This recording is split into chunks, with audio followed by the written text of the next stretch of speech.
Anthony Hartwig here with another spring season preview. We're joined by the Howland softball coach, Nicole Wayt.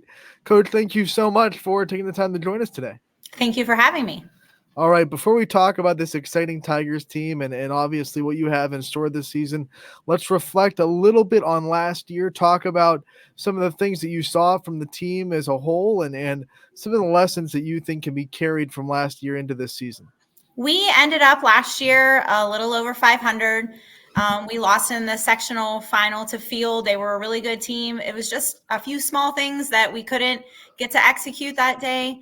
I lost 6 seniors from that team. So, we're building upon those, filling some, new shoes with some youth and building upon the losses and the small things that we couldn't get done last year. And we hit the ground running in Winter League this year. So we're hoping to get further than we did last year.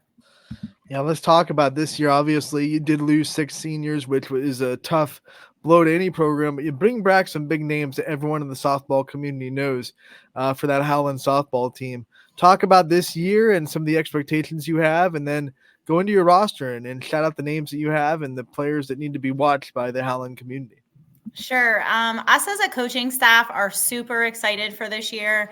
Like I said, we hit the ground running in Winter League this year. Our girls all were really dedicated all the way. We played out in athletics from November to January. They put the work in on mostly on Sundays. They were willing to drive out there, put the work in. It's been a really nice league that they've been offering out there. It just gets the reps in, gets you out of the gym and actually playing. My girls showed up, even though I had some in winter sports, between basketball, cheerleading, travel sports. They showed up every week and got the job done. So we were able to kind of see what we were going to have to build upon. And from that point on, we just started working.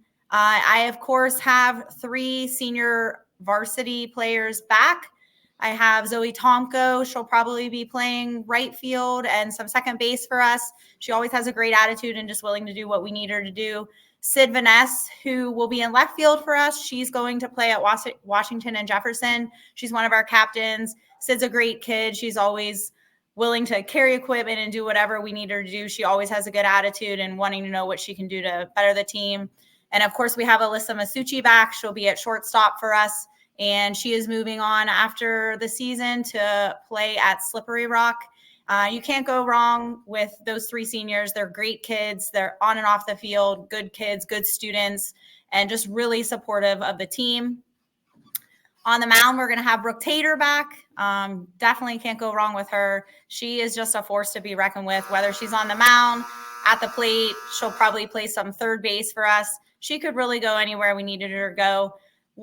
The best thing about Brooke is her attitude and her energy that she brings to the field. She's just always willing to step in, and she's a leader out there along with, my seniors and Alyssa at short. Those 2 really are going to be great leaders in the infield for me. Over at first base, we're going to be probably sharing duties over there with some underclassmen.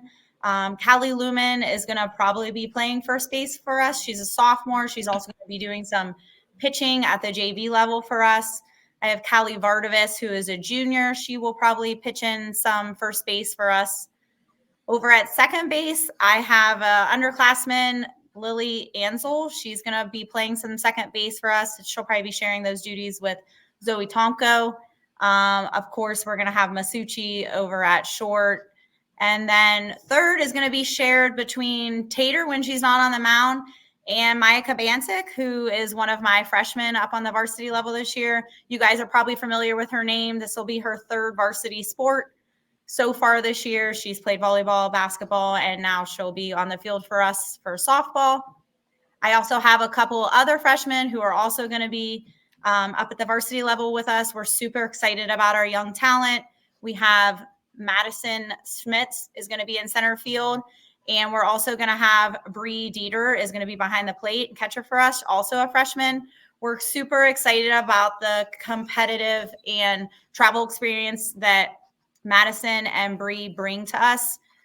Their youth between Maya, Bree, and Madison is going to be great for us this year. The energy that we have going on with this squad this year, we are super excited about.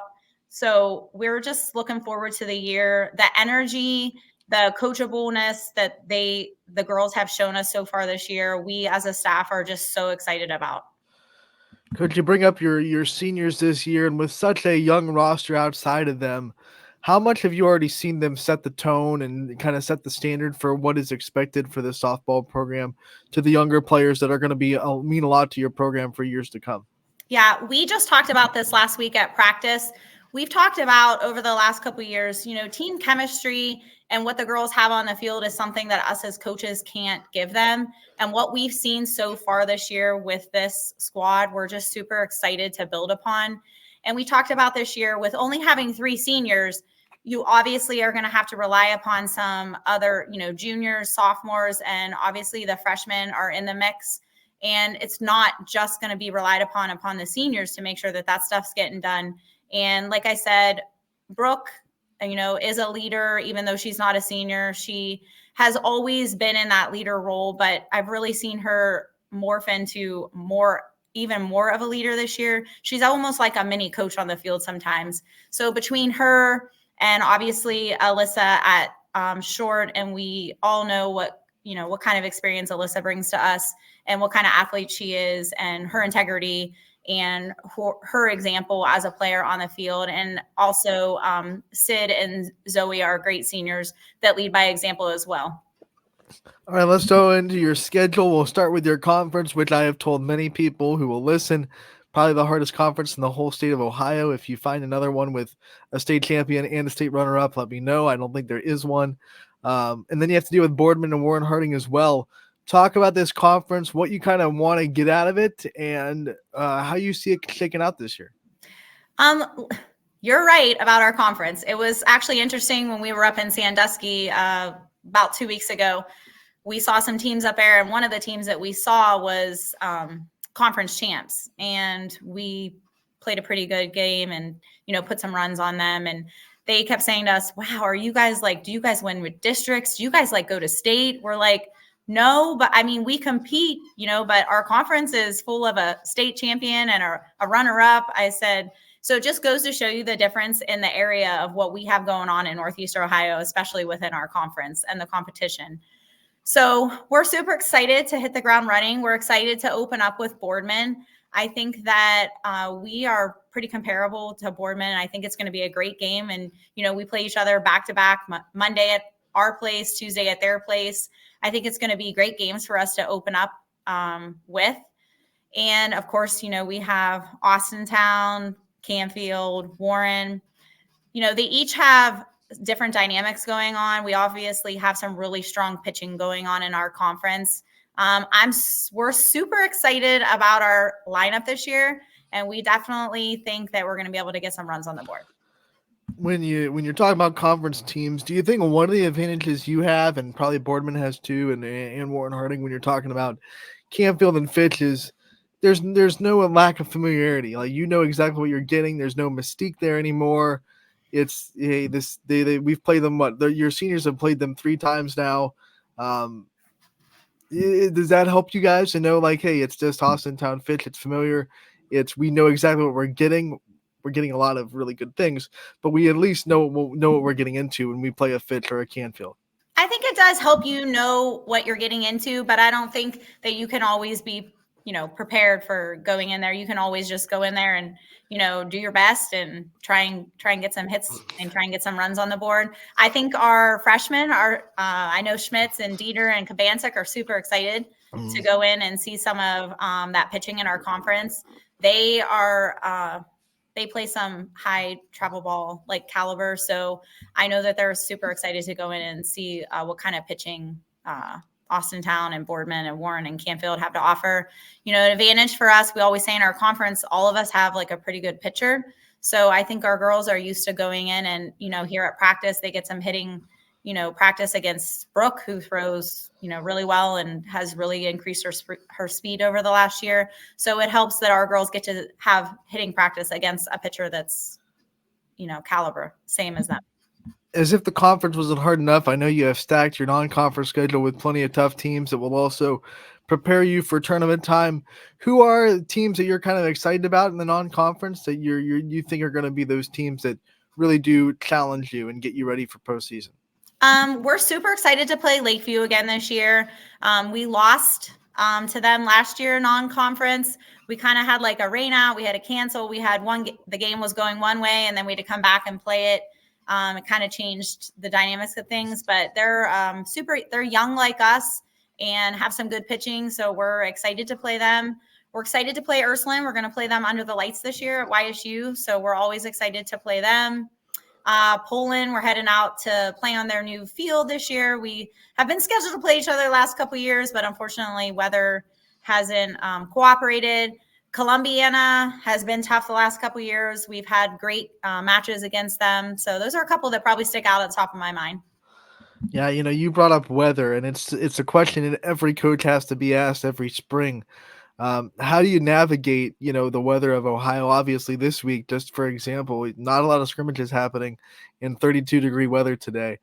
So, what are some of your personal techniques that you use to keep the girls engaged? Maybe there's a week where you get a couple of rainouts and you're not being able to get out on the field. What do you do to keep your team, ready to go in those kind of stretches? We just try and look at the week and see what the weather is going to be like. Even this week, we're just in some different locations based upon the weather and what each day to day is going to be like. Sometimes we're in the gym. Sometimes we've been fortunate the last couple of years to utilize the turf on the football field. We've gotten a ton of practices in on that. We secured like an off-site location this year that we're getting ready to go practice at again tomorrow.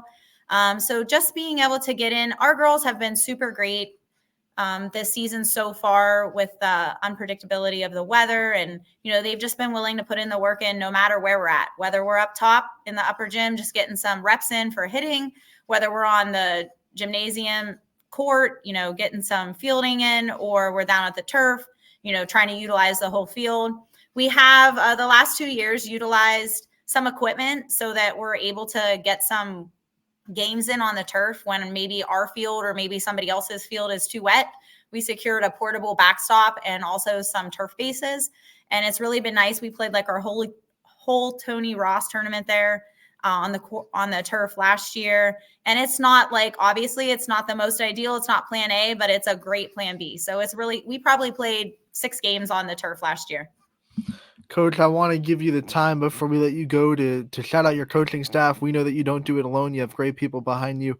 I want you to talk about the people that you have helping you this season and the ones that, are putting the work to make this Howland program what it is. Yeah, of course. We always say this is our 4th year at it all together, and we wouldn't be able to do none of us would be able to do it without the other ones. So shout out to my coaching staff for sure. Everybody is always willing to pitch in and do their job.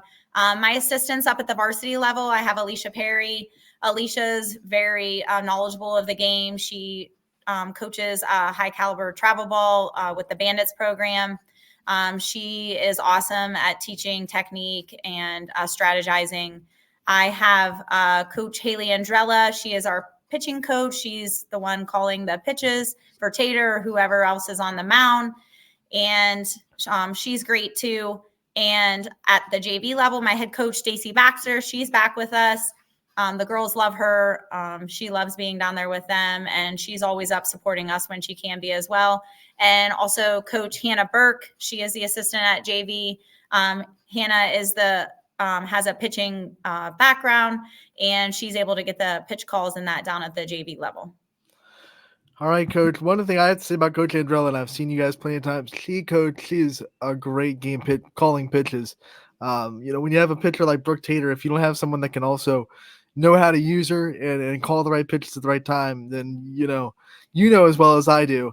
You're still in a tight spot, and Coach Andrella calls wonderful pitches, wonderful game calling pitches. So you're blessed to have her. She does a great job. And this year, besides Tater, we're going to have, some younger girls also pitching in on the mound. Micah Bancik's going to get some reps on the mound. Callie Vardavis is going to get some reps on the mound. And they each have a different technique and have something different to offer on the mound. And Haley's really good about knowing when we should use who and where we, where we should put them at, maybe in a lineup or a game situation. So, yes, definitely fortunate to have her. Coach, we appreciate your time getting us ready for the Howland softball season. We wish you the best of luck, and we can't wait to see you out there, and we'll talk to you in real soon. All right. Thank you.